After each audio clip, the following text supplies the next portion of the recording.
Welcome back, and thank you for tuning into Cheating Tales Lab. We appreciate every single one of you. We'd love to know, what part of the world are you watching from right now? Let us know in the comments. Now, let's dive into today's story. Chapter 1. The Unraveling. Sergeant Major Darius Kincaid stood at attention on the observation post of Forward Operating Base Thunder, his muscles tense as he scanned the rugged Afghan terrain. The wind whipped against his face, carrying the acrid scent of gunpowder and diesel fuel. After 15 years of service, his weathered features bore the marks of countless missions and sleepless nights. Tonight marked his final watch of this deployment, but an inexplicable unease gnawed at his gut. Still on watch, Sergeant Major? Lieutenant Marcus Chin approached, his boots crunching on the gravel. Most guys would be celebrating their last night.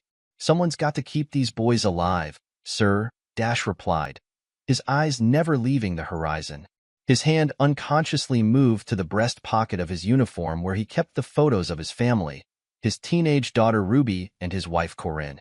The memory of meeting Corinne flooded his mind. He'd been home on leave, drowning his sorrows at O'Malley's bar after losing 2 men in an ambush.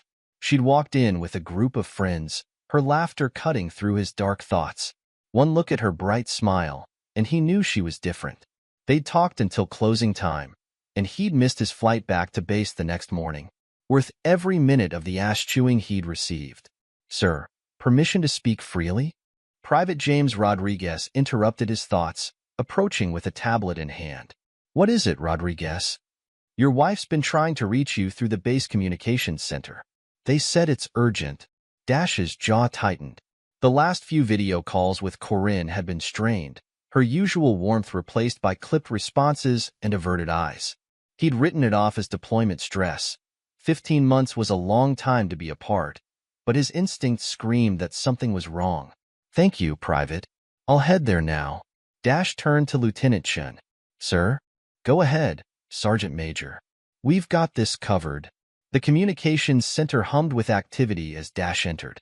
Before he could reach the video terminal, his satellite phone buzzed, a restricted number. His heart rate spiked as he answered. Dad. Ruby's voice trembled, barely above a whisper. He could hear the terror beneath her forced calm. I need help. Moms, she has this new man. Him and his friends. They've taken over our house. Ruby, slow down. What do you mean, taken over? Dash's voice remained steady, but his free hand clenched into a fist. They're everywhere, drinking, smoking, making me clean up after them. A muffled sob. Dad, they're planning something bad. I heard them talking about ambushing you when you come home. They said, her voice cracked. They said they'll make me watch. Where's your mother during all this? She's with him. Corbin. She chose him, Dad. The betrayal in Ruby's voice cut deeper than any knife. I tried to stand up to them, told them you'd make them regret it. They just laughed. Glass shattered in the background, followed by rough male voices. I have to go. They're coming. Please hurry, Dad. I'm scared. The line went dead.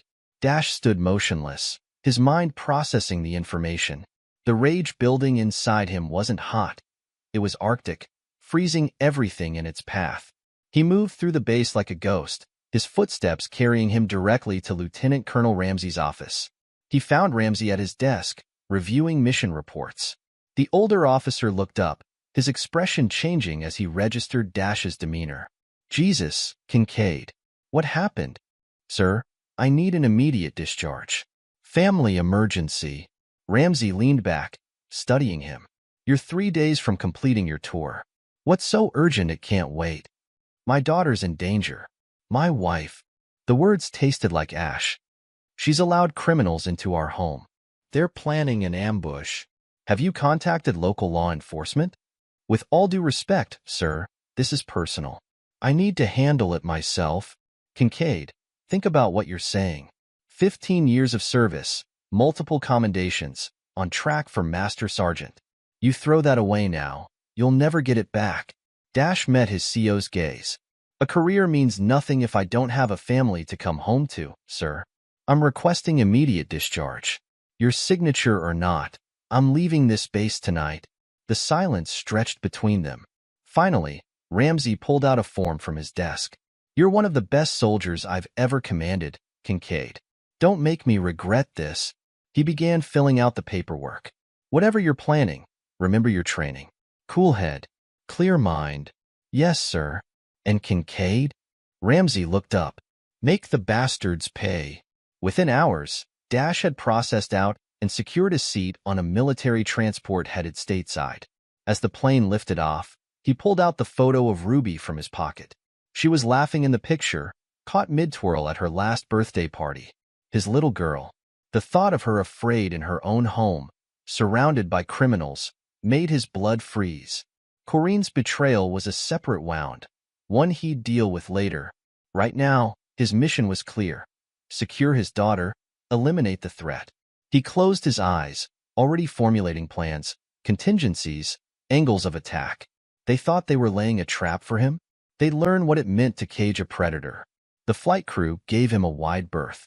They'd seen that look before, the 1,000-yard stare of a man preparing for war.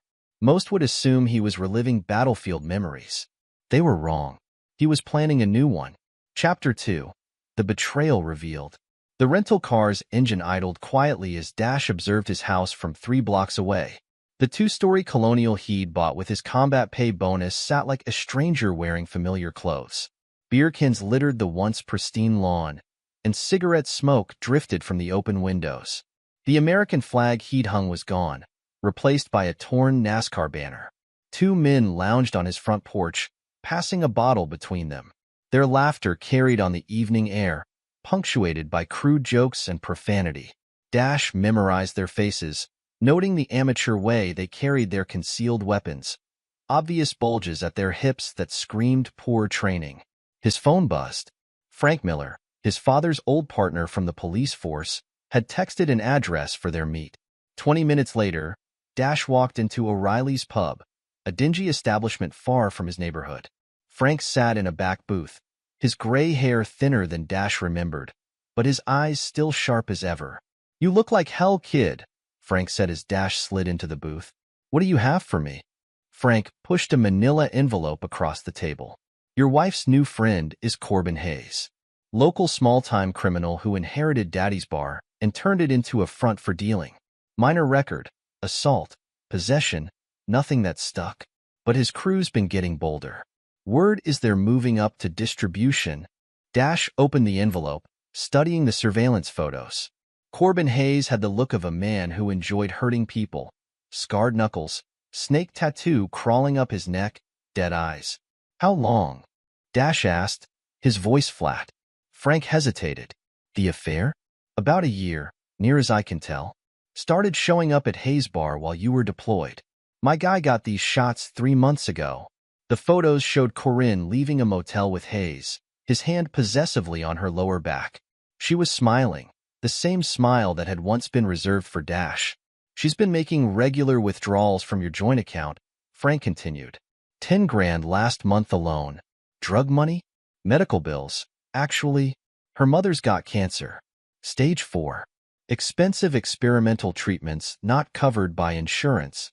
Frank sighed. Hayes offered to help with the costs. Classic predator move. Find someone vulnerable, offer salvation with strings attached. That doesn't excuse bringing criminals into my home. Endangering my daughter. Dash's voice could have frozen hell itself. "No, it doesn't." Frank pulled out more photos. Hayes' crew, bottom feeders and washouts. "They've been using your place as a party house, but my sources say bigger things are coming. Drug shipments, possibly weapons, names and locations. Everything's in there. But listen, kid, these guys aren't soldiers. They're thugs with guns and bad attitudes. You go in hot, people will die. That's their choice to make." Dash stood, tucking the envelope into his jacket. "Thank you, Frank. I owe you." Dash. Frank's voice stopped him. "Your father was my partner for 20 years. Best man I ever knew. When he died, I promised him I'd look out for you. Whatever you're planning, be smart. Be thorough. And when it's done, make sure nothing leads back to you. Nothing will be left to find." Dash drove aimlessly, processing the information. The rational part of his mind understood Corinne's desperation, Her mother had practically raised her after her father abandoned them. But the betrayal went beyond the affair. She brought dangerous men into their home, exposed their daughter to criminals, violated everything they'd built together. His phone buzzed, a text from an unknown number. A video. His thumb hesitated over the play button, already knowing what he'd see. The clip showed Ruby in their kitchen, forced to serve drinks to Hayes' crew. One of them grabbed her arm, laughing as she pulled away. The timestamp was from 3 hours ago. The phone cracked in Dash's grip. He pulled over, resting his forehead against the steering wheel, letting the rage wash through him. When he lifted his head, his eyes were clear. The time for investigation was over. Now it was time for action. He needed intel, surveillance, and resources. Time to call in favors. His first call was to Mateo Mac Vargas, his former unit's communication specialist. Mac had gotten out 2 years ago and started a private security consulting firm. "I need eyes and ears," Dash said when Mac answered. "Full coverage, remote access. You're calling in that favor from Kandahar?" Mac's voice was serious. "Must be important. Life and death." A pause. "Send me the address. Give me 24 hours.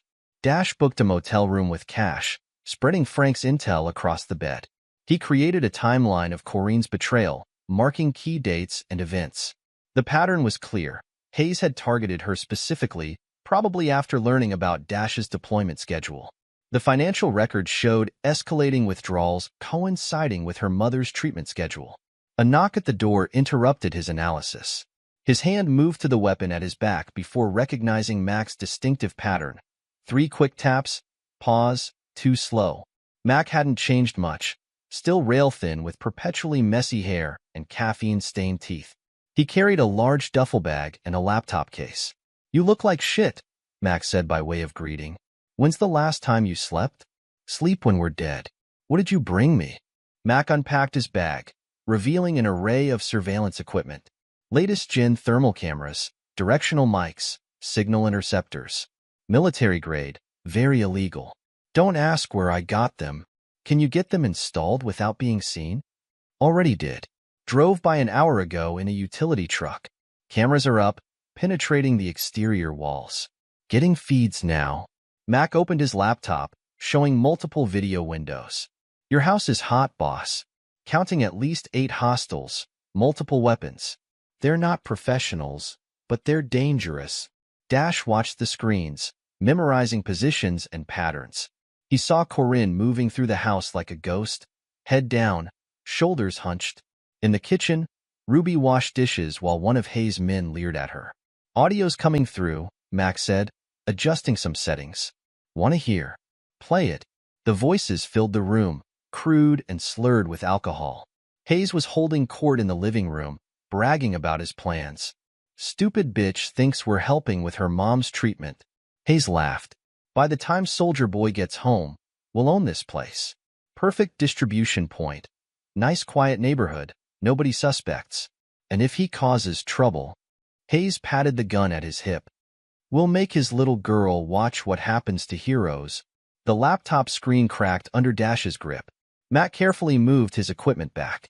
"I know that look," Mac said quietly. "What's the plan?" "I'm going to kill them all."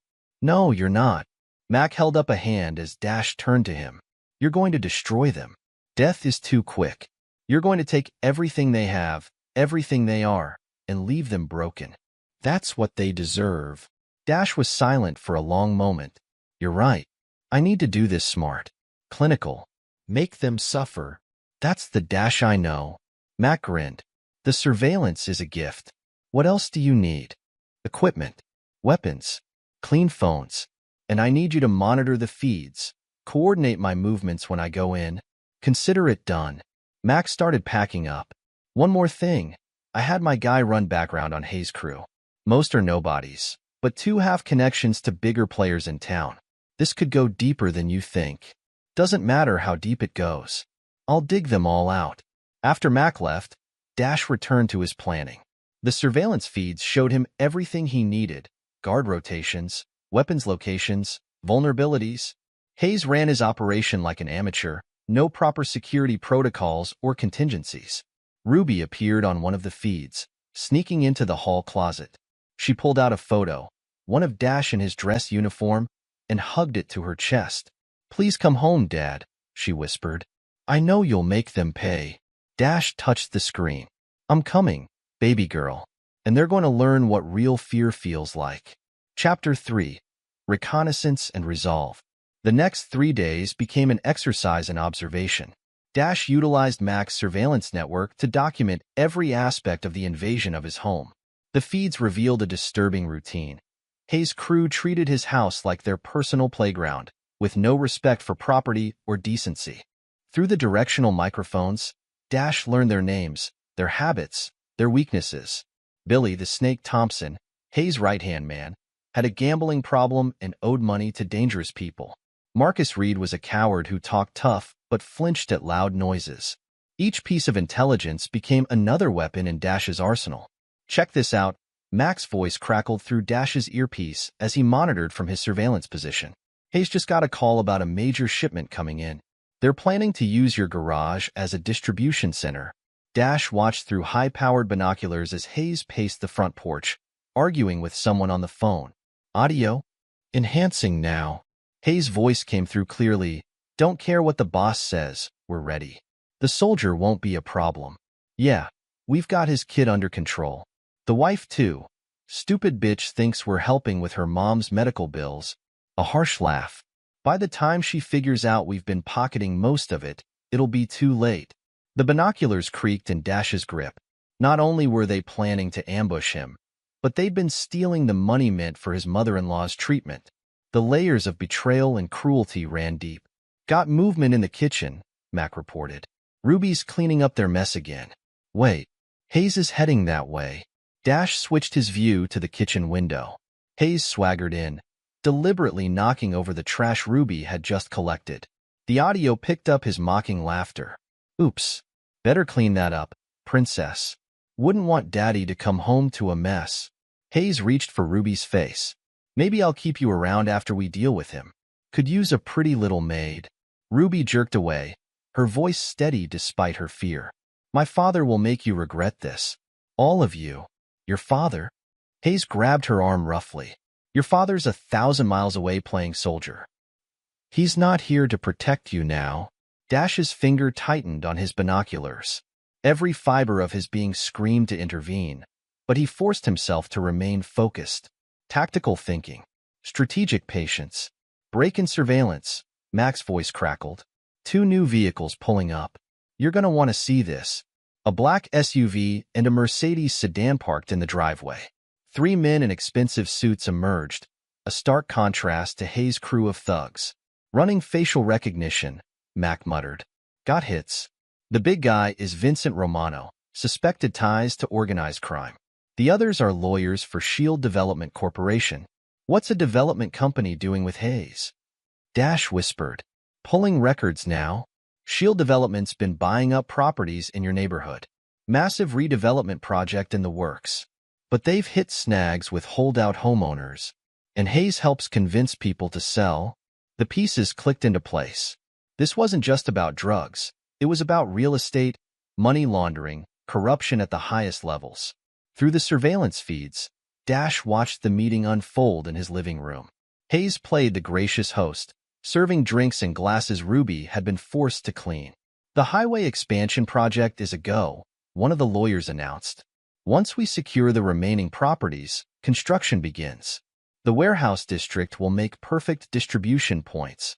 Romano nodded approvingly. "Hayes, you've done good work here. Taking over this house gives us a perfect base of operations." "The wife's signature on the deed transfer yet?" "Working on it," Hayes replied. "She'll sign. Her mother's treatments are expensive, and we're her only hope of paying." "And the husband?" Hayes grinned maliciously. "Got a warm welcome planned for the soldier boy. By the time we're done, there won't be anyone left to contest the sale." Corinne entered the room, looking pale and drawn. The past year had taken its toll, her once vibrant presence now diminished to a shadow. "Corbin," she said softly, "the hospital called. Mom's treatment. They said the payment didn't go through." Hayes waved her away. "Handle it later, babe. We're in a meeting." But they said the last 3 payments were never received. They're talking about stopping treatment, I said later. Hayes' hand shot out, grabbing her wrist. The warning in his grip was clear. Dash watched his wife's face crumple, finally seeing the full scope of Hayes' manipulation. Corinne had betrayed him, yes, but she'd also been expertly played by a predator who recognized her vulnerability. Sir, Mac's voice interrupted. Got the financial traces you asked for. Hayes has been pocketing most of the money Corinne withdrew for her mother's treatment. He's been giving the hospital just enough to keep them from cutting off care completely. Connection to Shield Development? They're using multiple shell companies to hide property acquisitions. Hayes softens up targets, forces sales through intimidation, then Shield Development swoops in looking legitimate. Classic gentrification through corruption. Dash processed the information. The initial betrayal had evolved into something far more sinister. These men weren't just invading his home. They were destroying lives throughout the community, using his family as pawns in their scheme. Mac, I need everything you can get me on Shield Development. Board members, financial records, connections to city officials. Already on it. But boss, this goes deep. Taking them down won't be simple. Nothing worth doing ever is. Dash lowered his binoculars, his resolve crystallizing into diamond-hard purpose. Keep monitoring. I need to make a call. He dialed Frank's number, speaking quietly when the old detective answered. Frank, I need a favor. Shield Development Corporation. What do you know about them? A heavy pause. Bad people hiding behind good paperwork. They're buying up half the town, but nobody can prove where their money comes from. Why? They're connected to Hayes. This is bigger than a home invasion. They're using my house as part of their operation. Jesus, kid. You're talking about some powerful people. They've got judges and politicians in their pocket. Then they should have picked a different house to invade. Dash's voice was arctic. I need you to be ready. When this goes down, there's going to be evidence. A lot of it. I need someone I trust to make sure it reaches the right people. You sure about this? These people don't play games. Neither do I. After hanging up, Dash returned to his observation post. Through Mac's surveillance network, he watched Hayes' crew settling in for the night. Their complacency would be their downfall. No proper security protocols, no contingency plans, just arrogant thugs who thought they were untouchable. Ruby appeared on one of the feeds, quietly cleaning up the mess from the meeting. She moved carefully, head down, but her shoulders remained straight. His daughter was scared but unbroken. She was a survivor, like him. When she thought no one was watching, Ruby slipped into the hallway closet, her secret sanctuary. She pulled out Dash's photo again, touching his face through the glass. I knew you'd come, Dad, she whispered. They think you're just a soldier, but I know what you really are. You're the monster that monsters fear. Dash touched his earpiece. Mac, prep the equipment. Tonight, we start taking back what's ours. Going in? Not yet. First, we make them understand what fear really feels like. They want to play predator. A cold smile touched Dash's lips. Let's show them what it means to be prey. The sun set over his violated home, marking the end of Dash's reconnaissance phase. He had his intelligence, his resources, and most importantly, his targets. Hayes and his crew thought they were laying a trap for a returning soldier. They were about to learn the difference between a soldier and a warrior. In the growing darkness, Dash began his preparations. Each weapon checked and rechecked, each piece of equipment tested, each angle of approach memorized. Come morning, the predators would discover they had caged themselves with something far more dangerous than they could imagine. The first phase of his mission was complete. He understood the enemy, their weaknesses, their plans. Now it was time for the next phase, and there would be no mercy for those who had threatened his family. Chapter 4. Operation Home Invasion. The digital clock on Mac's surveillance equipment read 2:13 when Dash began his assault. He moved through the neighborhood like a predator, his dark, tactical gear absorbing what little light penetrated the area. The familiar weight of his combat knife against his thigh kept him focused. Security camera feed loop is active, Mac's voice crackled through his earpiece. You've got 3 minutes before the system resets. Dash approached his house from the rear, noting the beer bottles and cigarette butts littering his once pristine lawn. Two of Hayes' men dozed on lawn chairs by the back door, a bottle of whiskey between them. Amateurs. 5 tangos inside, Mac reported. Hayes and 2 others in the master bedroom. 1 in the guest room. 1 in the kitchen. Ruby, safe in her room. Doors locked from the inside. Corinne? Guest bedroom with the target designated Charlie. Dash's jaw clenched. He pushed the image from his mind, focusing on the mission. The 2 guards never saw him coming. A precise strike to the base of the skull rendered the first unconscious. The second managed half a snore before joining his companion in darkness. Power cut in 3, 2, 1. The house plunged into blackness. Dash moved through the back door, his night vision goggles turning the darkness into shades of green. Confused voices echoed from upstairs. The hell? Check the breaker. I ain't going down there. Useless. Heavy footsteps on the stairs, the kitchen guard heading for the basement. Dash intercepted him at the bottom step. One hand over the mouth, the other applying precise pressure to the carotid artery. The guard slumped without a sound. Hey, Joey, you find the breaker? Hayes' voice carried from above. Dash keyed his radio twice, the signal for Mac to initiate Phase 2. The house phone began ringing, followed by cell phones throughout the building. The hell? Multiple voices now, confusion turning to fear. Dash ascended the stairs, each step measured and silent. The guard in the guest room emerged, pistol drawn incorrectly, finger on the trigger, poor stance. A liability to himself. Joey? That you? Dash's response was swift. A strike to the weapon hand sent the pistol clattering. A knee to the solar plexus doubled the guard over. An elbow to the base of the skull ended the conversation. Something's wrong. Hayes' voice, closer now. Everyone up. Now. The master bedroom door opened. One of Hayes' lieutenants stepped out, racking the slide of a shotgun. Dash could have taken him out immediately, but he waited. Let them bunch up. Check on the girl, Hayes commanded. She might be trying something. Dash's blood ran cold. Not Ruby. Not anymore. The lieutenant approached Ruby's door, shotgun raised. Hey, princess, Daddy want? Dash struck. A throw knife embedded in the lieutenant's gun hand. The shotgun dropped as the man screamed. Dash closed the distance in 2 steps, driving his knee into the lieutenant's diaphragm before slamming his head into the wall. The body crumpled. What the foo? Hayes appeared in the doorway, a pistol in his shaking hands. His eyes widened as he recognized the dark figure in his hallway. No, you're not due back. Dash didn't let him finish. A flashbang through the doorway sent Hayes and his remaining guards staggering. Dash followed the explosion into the room. The guard recovered first, swinging wildly with a knife. Dash caught the arm, twisted, and dislocated the shoulder in one fluid motion. The guard's scream cut off as Dash drove a fist into his throat.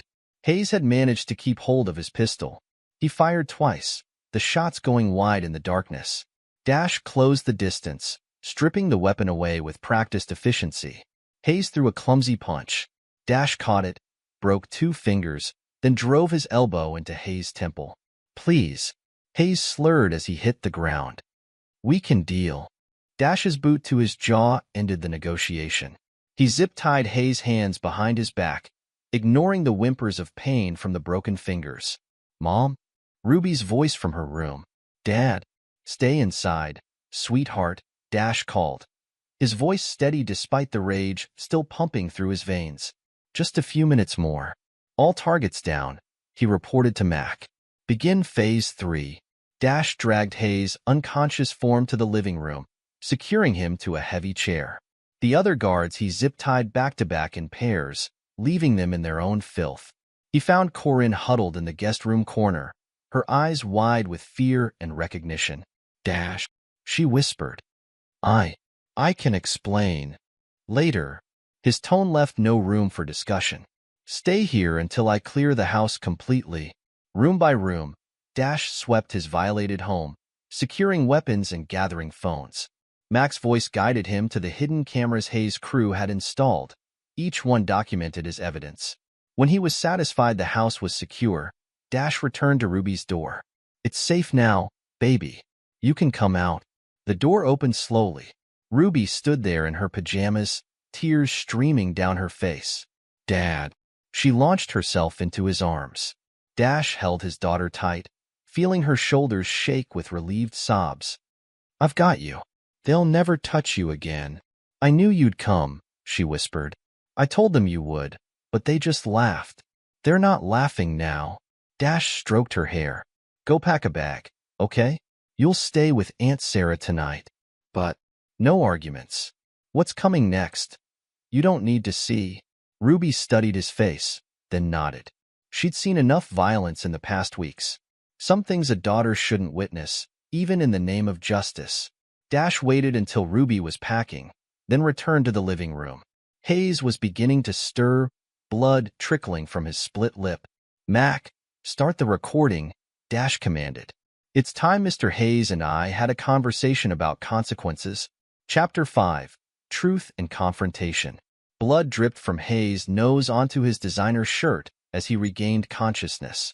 His eyes darted around the room, taking in his bound companions and the dark figure standing before him.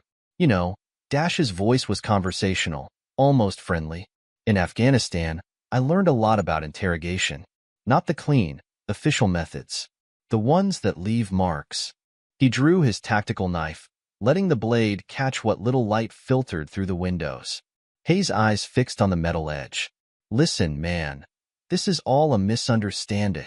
The knife slashed, opening a thin line across Hayes' forearm. Not deep, but enough to sting. Enough to promise worse to come. Wrong answer. Dash pulled up a chair, sitting face to face with his wife's lover. "Let's try again. Everything you did to my daughter. Everything you planned for my house. Every lie you told. Start talking. You're insane. I'll have you arrested." Another cut, parallel to the first. Hayes hissed in pain. "That's 2 wrong answers. Would you like to try for 3? Okay. Hayes slumped in his bonds. It started as a simple score. Rich Army wife. Husband deployed. Vulnerable Mark. I didn't know about the kid at first. Keep going. Your wife. Corinne. She was at my bar one night, crying about her mother's cancer bills. I played the sympathetic ear, offered to help with the payments. A bitter laugh. She was so grateful, so desperate. It was easy." Dash's knuckles whitened around the knife handle. "The house. That came later. We needed a distribution point in a nice neighborhood. Somewhere cops wouldn't look too hard. Your place was perfect, good location, respected owner serving overseas. Who'd suspect? My daughter." The knife pressed against Hayes' throat. "What were your plans for her?" Fear sparked in Hayes' eyes. "Nothing. I swear. The cleaning, the cooking, that was just to keep her in line. Show her who was boss. We weren't going to." The knife bit deeper. A bead of blood welled up. "You're lying." Dash's voice dropped to a whisper. "Mac, play the surveillance tape." Hayes' own voice filled the room. "Maybe I'll keep you around after we deal with him. Could use a pretty little maid." The color drained from Hayes' face. "That was just talk. I didn't mean." The knife slashed again, deeper this time. Hayes screamed. Wrong answer. Footsteps on the stairs. Corinne, drawn by Hayes' cry. She froze in the doorway, taking in the scene. "Babe," Hayes called. Tell him it wasn't like that." Dash turned to his wife, his voice arctic. "Yes, Corinne. Tell me what it was like." She wrapped her arms around herself, shrinking under his gaze. I didn't know, Dash. About the drugs, about Ruby. He said he was helping with Mom's treatment, and you believed him?" Contempt dripped from each word. "You let this piece of filth into our home, around our daughter, because he promised to pay some bills? He was blackmailing me." Tears streamed down her face. "Said he'd tell Mom's doctors to stop treatment if I didn't cooperate. I was scared." "Shut up," Hayes snarled. "You stupid bot." Dash's fist crashed into his jaw, snapping his head back. "You don't speak to her. Not anymore." He turned back to Corinne. "How much?" "What?" "The treatments. How much did he actually pay?" Fresh tears fell as understanding dawned. "The hospital called yesterday. Said they haven't received a payment in 3 months. Mom's being moved to hospice care next week." Dash nodded, pieces clicking into place. He'd seen the bank withdrawals, thousands of dollars, supposedly for cancer treatments. all of it pocketed by Hayes, while Corinne's mother withered away. Please, Hayes whimpered. I can get you the money. All of it. Just let me. Money? Dash grabbed Hayes' hair, forcing him to look at Corinne. Look at her. Look at what you did to her. To my family. You think this is about money? I'm sorry. I'll disappear. Never come back. No. Dash released him with a shove. You don't get to run. You don't get to hide. You're going to face everything you've done. Starting now. He pulled out his phone, dialing a memorized number. Frank? It's time. Bring them in. Sirens wailed in the distance, growing closer. Hayes' eyes widened in panic. What are you doing? Teaching you about consequences. Dash's smile held no warmth. But first, you're going to tell these nice officers everything. The drugs, the fraud, the blackmail. Every detail. They'll kill me. You don't understand. There are people. I understand perfectly. Dash leaned close, his voice deadly quiet. You're going to talk. Because if you don't, if you leave out one single detail, I'll find you. And we'll have another conversation about consequences. One you won't walk away from.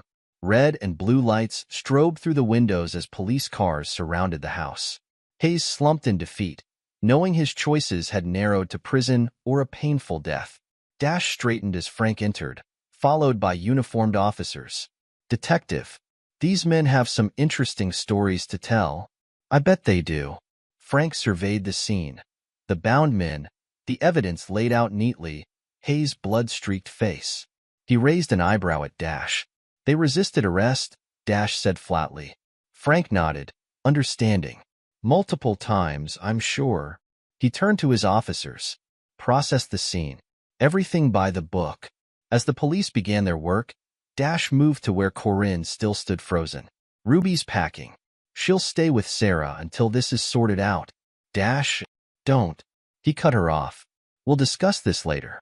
Right now, I need you to make a statement. Tell them everything Hayes did. Everything he promised.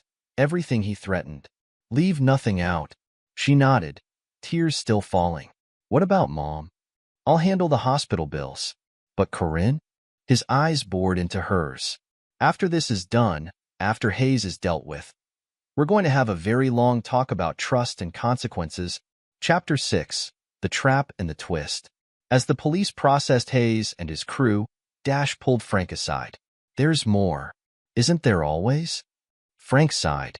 What are we looking at? Hayes was working for someone bigger. This wasn't just about drugs and petty crime.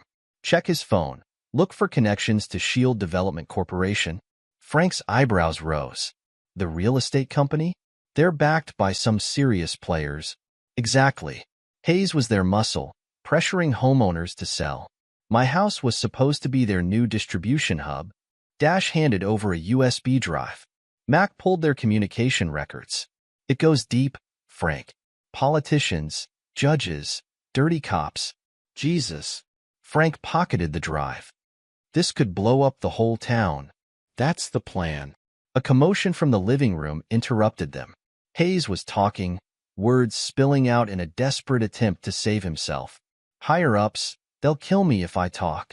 You don't understand. They've got judges in their pocket, cops on payroll. Keep talking. Frank's recorder captured every word. Names, dates, details. As Hayes spilled his guts, Dash moved through the house, examining what they'd done to his home. Empty bottles everywhere. Cigarette burns in the furniture.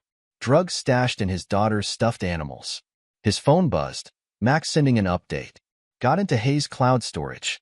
You need to see this. The files painted an ugly picture.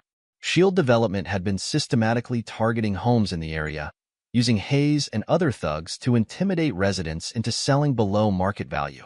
Those who resisted faced escalating pressure, vandalism, threats, staged police raids based on anonymous tips.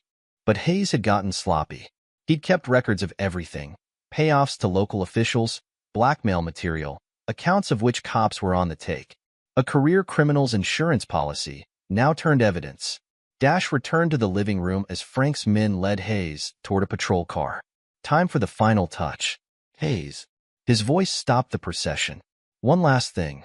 Before anyone could react, Dash's fist crashed into Hayes' stomach, doubling him over. A knee to the face sent him sprawling. That's assault. Hayes spat blood. You all saw it. The officers looked to Frank, who was suddenly very interested in his notebook.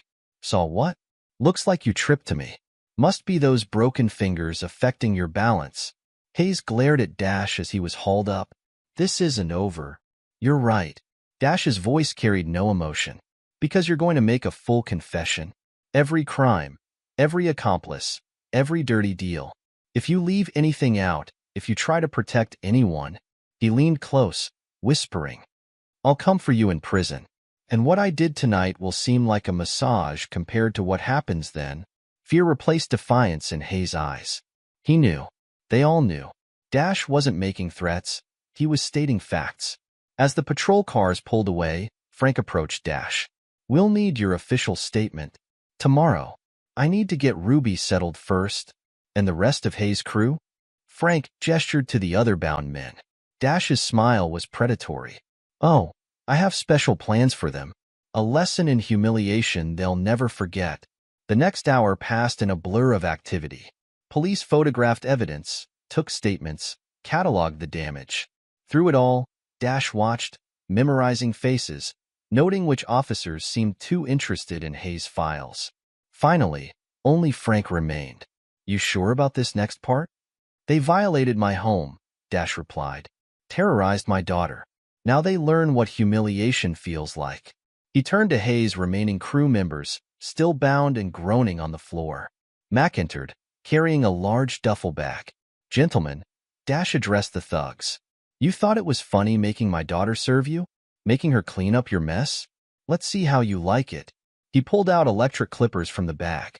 The harsh buzz filled the room as he approached the first man. No, man. Come on. The thug pleaded as Dash grabbed his hair. The clippers made quick work of their carefully styled hair, leaving patchy scalps and wounded pride. Next came the clothes, cut away with tactical shears, leaving them in their underwear. Mac, the special outfits. Mac pulled out several bright pink cocktail dresses, deliberately chosen 2 sizes too small. The thug's eyes widened in horror. You can't. I can. I will. And you're going to smile while doing it. Dash's voice promised pain for disobedience. Consider this your audition for your new career in entertainment. One by one, they were forced into the dresses, the material straining against their bulky frames. Dash took photos, ensuring their faces were clearly visible. These go public if any of you cause trouble, he warned. Now, let's practice your dance routine. For the next hour, he made them perform degrading acts, twirling, curtsying, singing off-key while Frank recorded everything. Their masculine pride shattered with each humiliating display. Please, one of them sobbed. We're sorry. Sorry. Dash grabbed his chin. You watched my daughter cry, laughed at her fear, made her clean your filth. Sorry doesn't begin to cover it. He forced them to continue until they were exhausted, makeup running with sweat and tears. Their spirits broken more thoroughly than any beating could achieve. The video goes to your associates, Dash informed them. Your gang contacts. Your street friends. Anyone thinks about retaliating. This goes viral. You'll never live it down. Through it all, Hayes watched from his restraints, forced to witness the destruction of his crew's reputation. His empire wasn't just being dismantled. It was being humiliated out of existence. One last thing. Dash turned to Frank. The safe in the master bedroom. Time to see what other secrets Hayes has been keeping. Frank followed him upstairs. The safe was amateur work, easily cracked. Inside, they found what they were looking for. A leather-bound ledger filled with names, dates, and dollar amounts. Mother of God, Frank whispered, flipping through pages. Half the city council, 3 judges, police captains. Hayes kept receipts, Dash noted. Smart criminal, stupid man. This is bigger than we thought. These people, they won't go down easily. No. Dash's face hardened. But they will go down. Hayes was their sword. Now he'll be their executioner. By the time we're done, the whole corrupt system burns. He took the ledger, adding it to their evidence pile. The pieces were in place. Hayes singing to save himself, his crew broken and discredited, the paper trail leading to bigger fish. "Take them in," he ordered Frank. "Keep Hayes isolated. No visitors, no calls. I don't want anyone getting to him before he finishes his confession." As the police led the cross-dressing thugs away, Dash surveyed his violated home. The first phase of his revenge was complete. Hayes destroyed, his crew humiliated, his operation exposed. But this was just the beginning. Tomorrow, the real war would start. The evidence would begin leaking. The corrupt officials would start turning on each other. The whole house of cards would collapse. But that was tomorrow's battle. Tonight, he had a daughter to comfort and a wife to confront. The personal and the professional intertwined, each demanding its own brand of justice. Mac packed up his surveillance gear, pausing at the door. "They'll try to bury this, you know. People with this much power, they don't go quietly. Let them try." Dash's voice was steel. "They thought Hayes was dangerous? They're about to learn what real danger feels like." He looked at the ledger in his hands, thinking of the names listed inside. Politicians, judges, dirty cops, all of them complicit in Hayes' operation. All of them about to learn a harsh lesson about consequences. The night was ending, but the war was just beginning. Hayes had been the visible enemy, the obvious target. Now it was time to root out the real cancer, the corruption that had allowed him to flourish. Dash allowed himself a small, cold smile. They thought they were untouchable, these men in expensive suits who pulled strings from the shadows. They were wrong. Just like Hayes, they would learn that some soldiers never stop fighting. Some warriors never lay down their weapons. Some enemies should never have been made. Chapter 7. Exposing the Network. Mayor Alastair Harding's office reeked of stale coffee and bureaucracy. The man himself sat behind his mahogany desk, his face pale as he flipped through Hayes' ledger. These names. Harding's hands trembled. Judge Morrison? Police Commissioner Blake? Half the city council? All of them dirty, Dash confirmed, standing at parade rest. Hayes kept detailed records, dates, amounts, specific favors. The whole network laid bare. "Why bring this to me?" Harding looked up, studying Dash's face. "With evidence like this, you could go to the FBI, state police." "Because your name isn't in that book." Dash tapped the ledger. "I've watched you for weeks. You blocked Shield Development's attempts to bypass zoning laws. Rejected their campaign contributions. You're one of the few clean ones left." Harding stood, pacing behind his desk. "Do you understand what you're asking?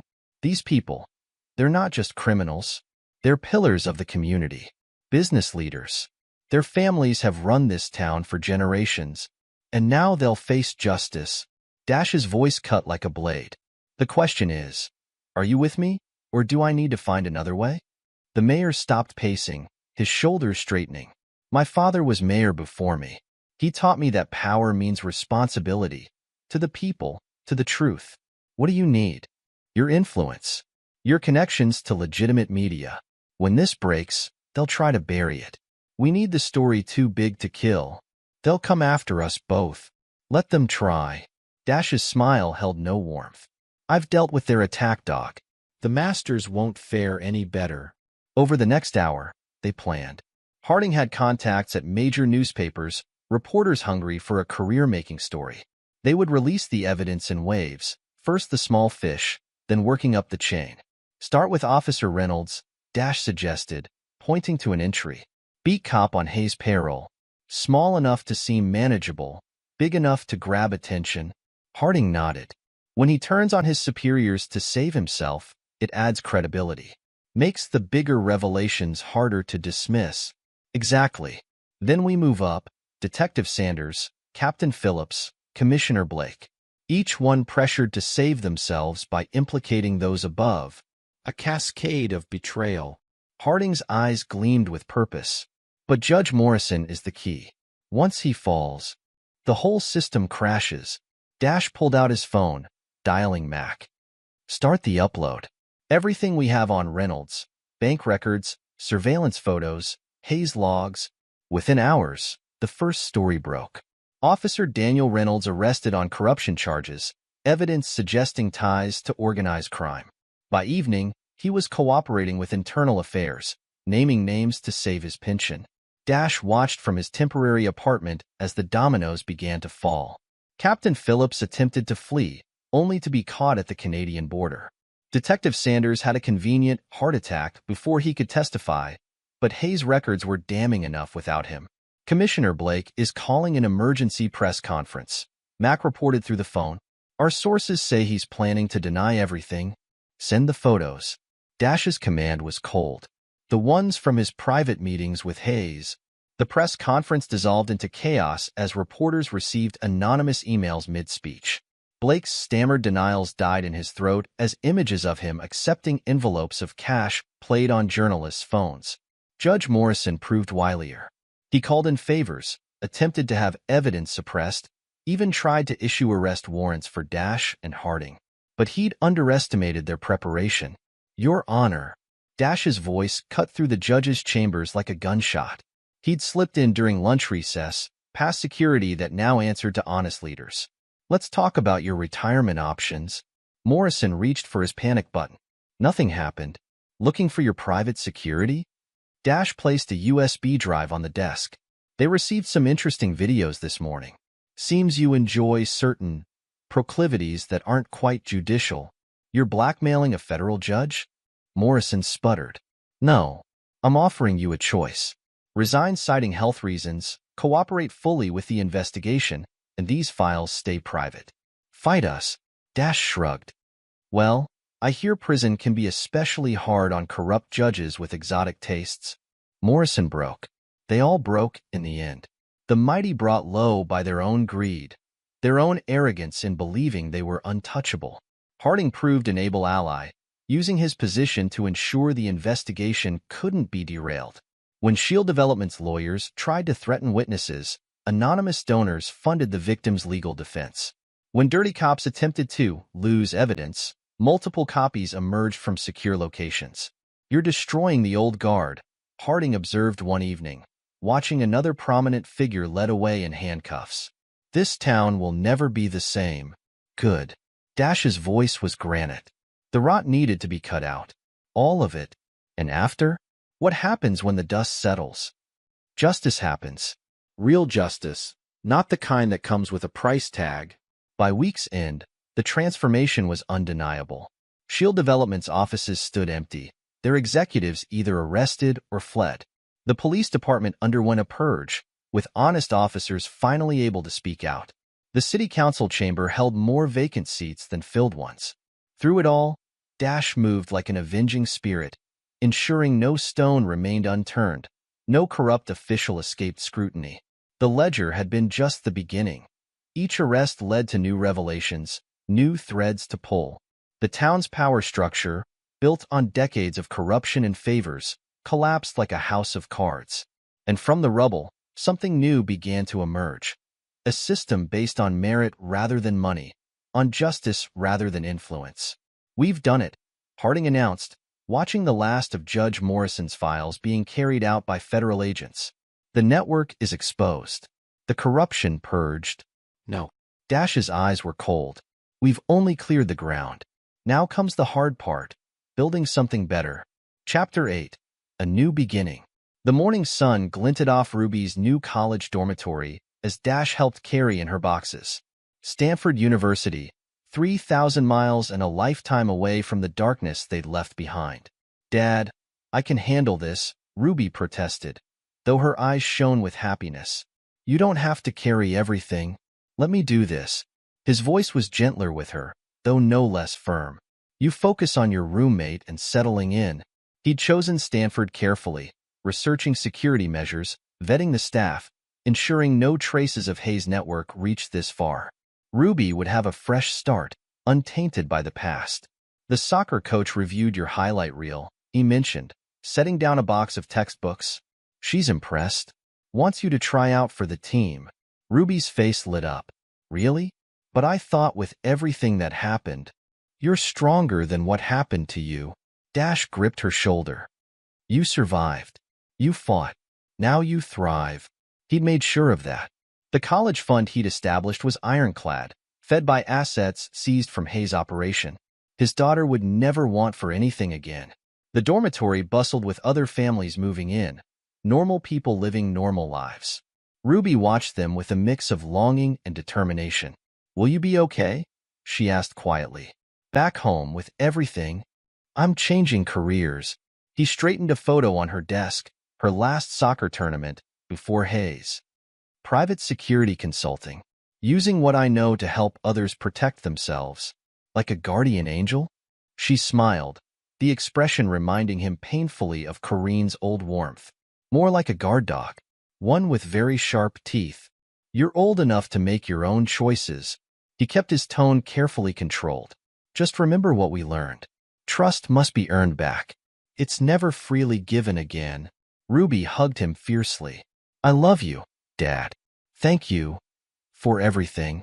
He held her close, remembering the terrified girl who had called him from a closet, begging for help. She was stronger now, tempered by adversity rather than broken by it. "I'll always come for you," he promised. "No matter what. No matter where." Later, watching her chat with her new roommate, Dash saw glimpses of the carefree girl she'd been. The darkness hadn't won. His daughter had survived, and would grow stronger for it. His phone buzzed, a text from Frank. Another crew trying to muscle in on Hayes' old territory. They thought the vacuum meant opportunity. They would learn differently. Ruby waved as he left, already making friends, already moving forward. She had inherited his resilience, his refusal to be victimized. She would thrive here, become something greater than the sum of her traumas. Dash drove home with purpose burning in his veins. The war for his family might be over, but the battle for his town had just begun. He would be its guardian, its deterrent against the darkness that preyed on the weak. The security consulting firm was just a cover, a legitimate front for his real work. His client list grew daily as word spread. If you needed protection, if you needed justice, Dash Kincaid was the man to call. He kept tabs on Hayes in prison, ensuring no early release, no special treatment. The message was clear. Cross this line, threaten the innocent, and consequences would follow. The old Dash had been a soldier, bound by rules of engagement and chain of command.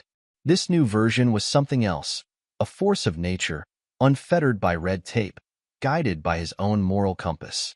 Some called him a vigilante, others, a hero. He didn't care about labels. He cared about results, about making sure no other family endured what his had suffered. Chapter 9. The Peace of a Warrior. Dash's security consulting office occupied a modest building downtown. No flashy signs or advertisements. His clients found him through reputation alone. "Another case closed," Mac announced, dropping a file on Dash's desk. "The Henderson family's stalker won't be bothering them again. Hospital or jail?" "Jail. Though he'll need the hospital once his cellmates learn what he did to those kids." Dash nodded, satisfied. Justice came in many forms. Sometimes through the system, sometimes despite it. His phone lit up, a text from Ruby. She'd made the soccer team, started as forward in their last game. His daughter, conquering her own battles, finding her own strength. The town had changed in the months since Hayes' downfall. The corrupt power structure was gone, replaced by something more transparent, more accountable. But human nature remained constant. There would always be predators, always be victims needing protection. That's where Dash came in. His military training, combined with the brutal lessons learned during Hayes' takedown, made him uniquely qualified to stand between the wolves and the sheep. He took special satisfaction in cases involving families, children at risk.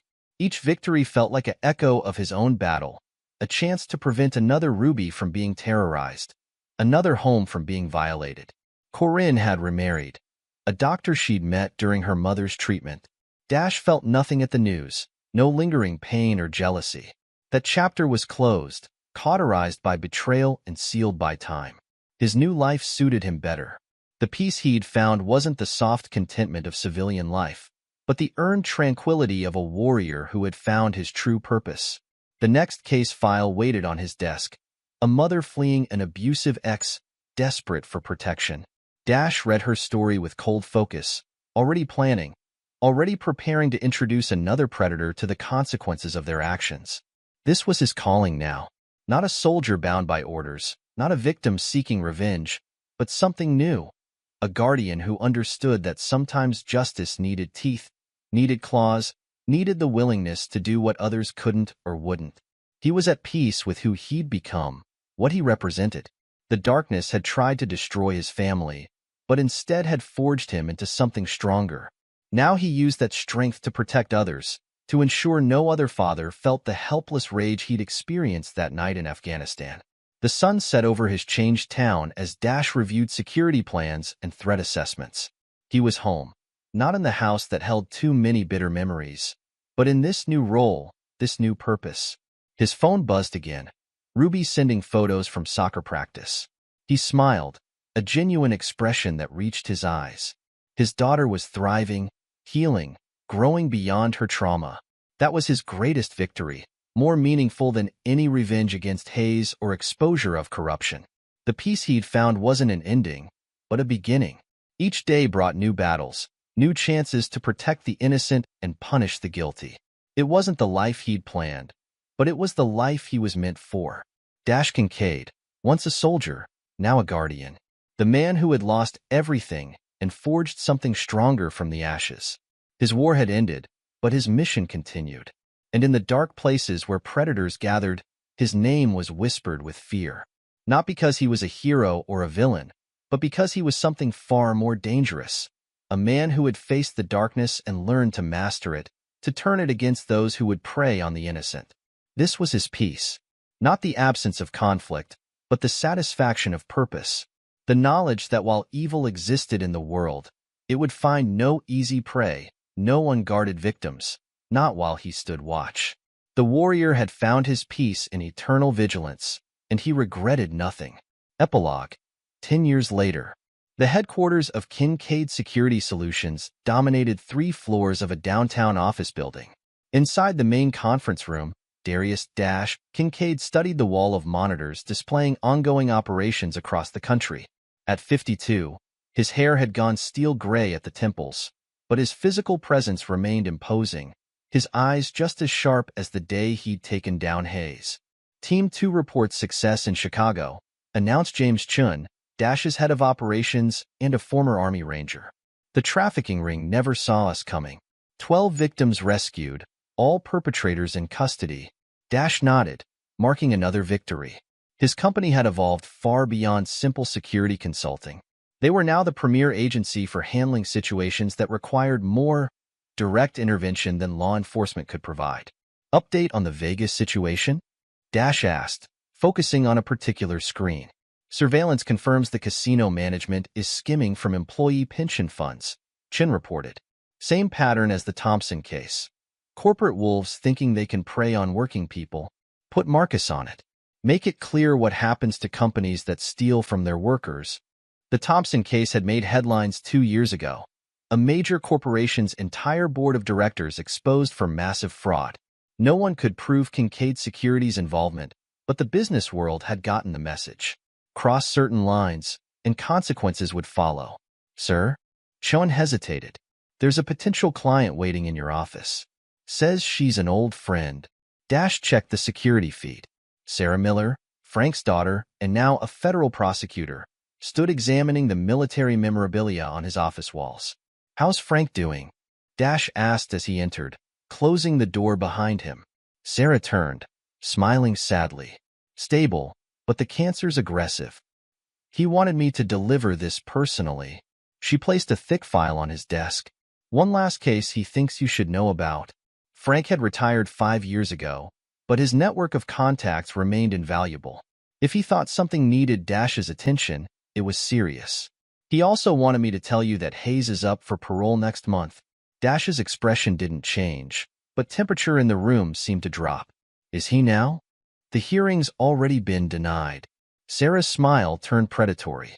Seems the parole board received extensive documentation about his continued connections to criminal enterprises from inside prison.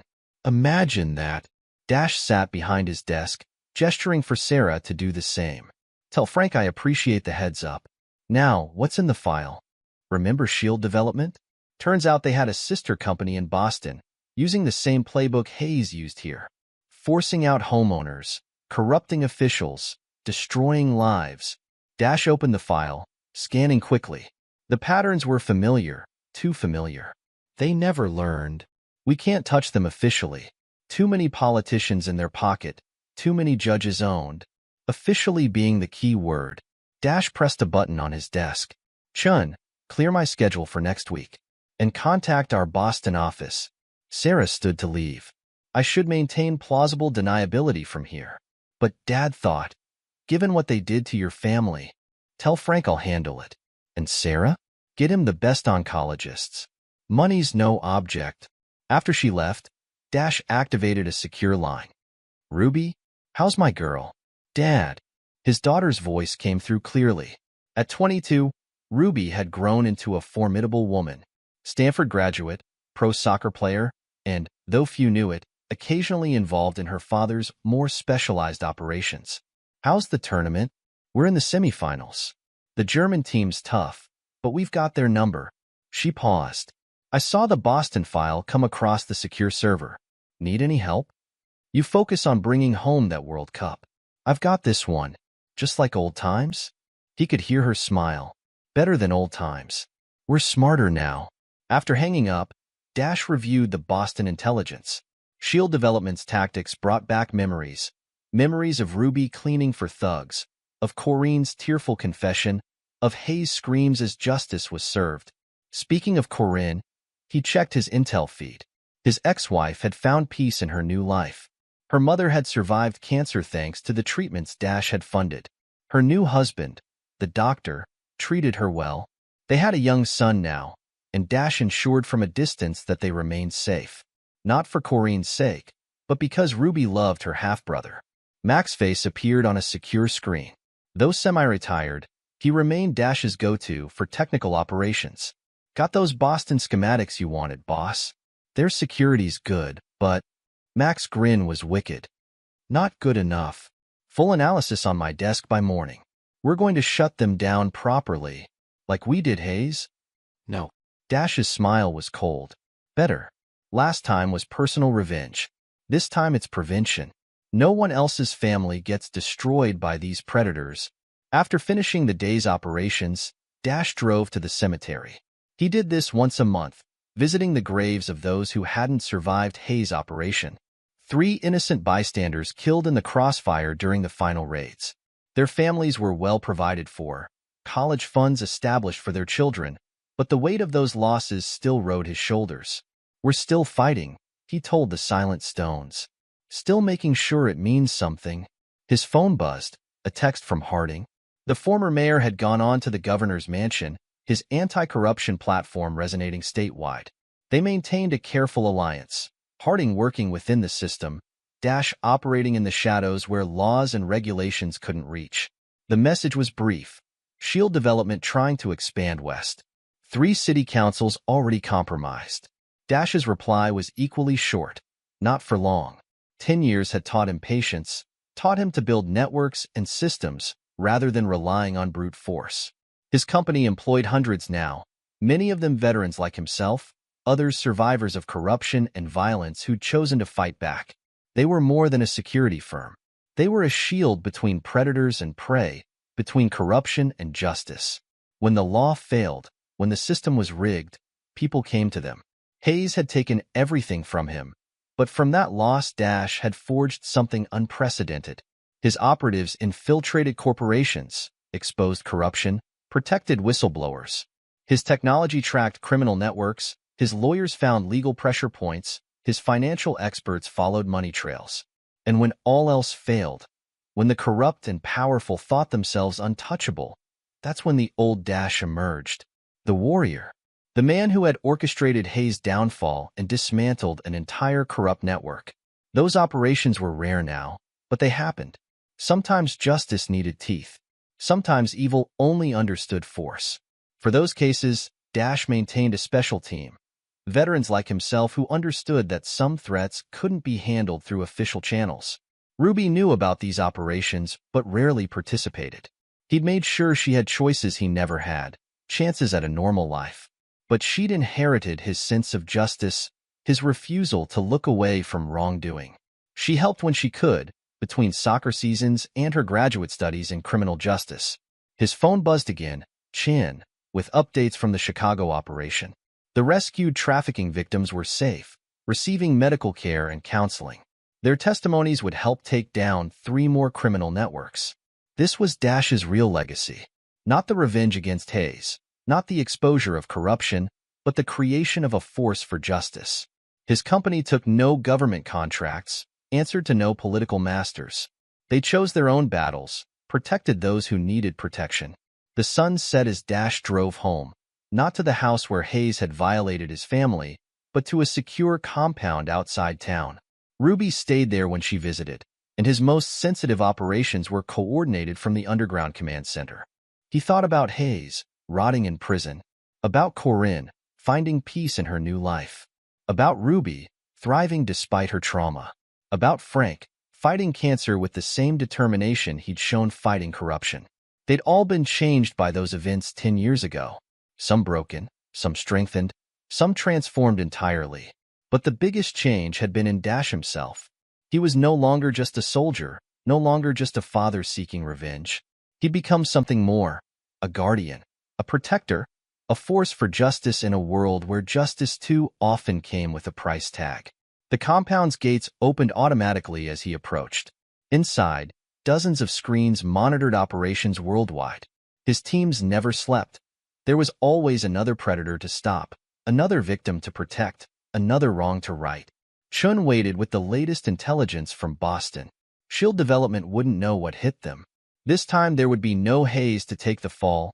Dash's operation would expose everyone, from the street thugs to the corporate boardrooms. This was his life now.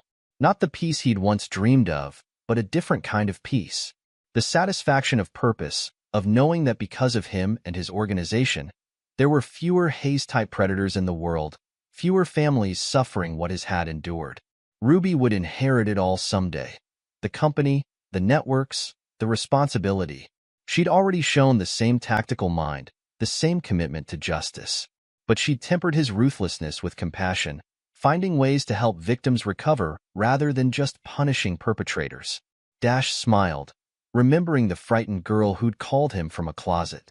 She'd grown into a warrior in her own right, but one who fought with hope rather than rage. Maybe that was the real victory, that Hayes and his ilk hadn't destroyed her capacity for joy, for mercy. The screens flickered with activity, operations in Chicago wrapping up, surveillance in Boston beginning, threats being identified and neutralized worldwide. This was Dash's empire, built from the ashes of his shattered home. Hayes had thought himself a predator, had thought he could destroy Dash's family with impunity. Instead, he'd catalyzed the creation of something far more powerful, an organization that hunted predators, that protected families, that brought consequences to those who thought themselves above justice. Tomorrow, they would begin dismantling Shield Development's Boston operation.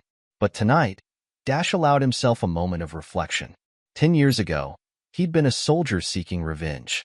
Now he commanded a private army dedicated to prevention rather than vengeance. The night deepened as Dash reviewed intelligence reports. Somewhere in Boston, corrupt executives slept peacefully, believing themselves untouchable.